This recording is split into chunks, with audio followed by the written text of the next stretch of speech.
ഒരാൾക്ക് ആക്സിഡൻറ്റ് പറ്റി എവിടെയെങ്കിലും കിടന്നാൽ നമ്മൾ ആരെങ്കിലും തിരിഞ്ഞു നോക്കാറുണ്ടോ?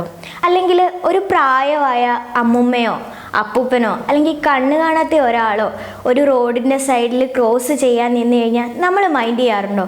നമ്മൾ അതൊന്നും തിരിഞ്ഞു നോക്കാതെ നമ്മുടെ ജോലികളിൽ ഏർപ്പെട്ടുകൊണ്ട് നമ്മൾ തിരിച്ചു പോകും. ഇപ്പോൾ അത്തരത്തിലൊരു വീഡിയോ സമൂഹ മാധ്യമങ്ങളിലാകെ പ്രചരിച്ചുകൊണ്ടിരിക്കുകയാണ്. തിരക്കേറിയ റോഡിൽ ക്രോസ് ചെയ്യാൻ ബുദ്ധിമുട്ടി നിൽക്കുന്ന ആൾക്കാരെ സ്വബോധം നഷ്ടപ്പെട്ട ഒരു ചേട്ടൻ ക്രോസ് ചെയ്യാൻ സഹായിക്കുന്നതാണ് ഈ വീഡിയോയിലൂടെ നമുക്ക് കാണാൻ പറ്റുന്നത്. ഒരുപാട് വണ്ടികൾ നേരെ നിരത്തിന് പോകുന്നുണ്ട്, എന്നാൽ ഈ ക്രോസ് ചെയ്യാൻ ആൾക്കാർ നിൽക്കുന്നു. കുറച്ച് നേരത്തേക്കൊന്ന് സ്റ്റോപ്പ് ചെയ്ത് കൊടുക്ക്, എന്നാൽ അതില്ല, അവർ അവരുടെ തിരക്കുകളിൽ ഏർപ്പെട്ട് പോവുകയാണ്. എന്തിനു പറയണം, ഈ വീഡിയോയിലൂടെ തന്നെ നമുക്ക് വ്യക്തമായി കാണാം RTOയുടെ വണ്ടി വരെ ഇവരെ പാസ് ചെയ്ത് പോകുന്നുണ്ട്. അവർക്കായാലും നിന്ന് ഇവരെ ഒന്ന് ഹെൽപ്പ് ചെയ്തിട്ട് പോകാം. നിയമം പാലിക്കേണ്ട ഉദ്യോഗസ്ഥർ പോലും ഇതൊന്നും കാണുന്നില്ല. സത്യത്തിൽ ഈ സ്വബോധം നഷ്ടപ്പെട്ട ഈ ചേട്ടനാണോ ഭ്രാന്ത്, അതോ ഇതൊന്നും കണ്ടിട്ടും കാണാതെ പോകുന്ന നമുക്കാണോ ഭ്രാന്ത്?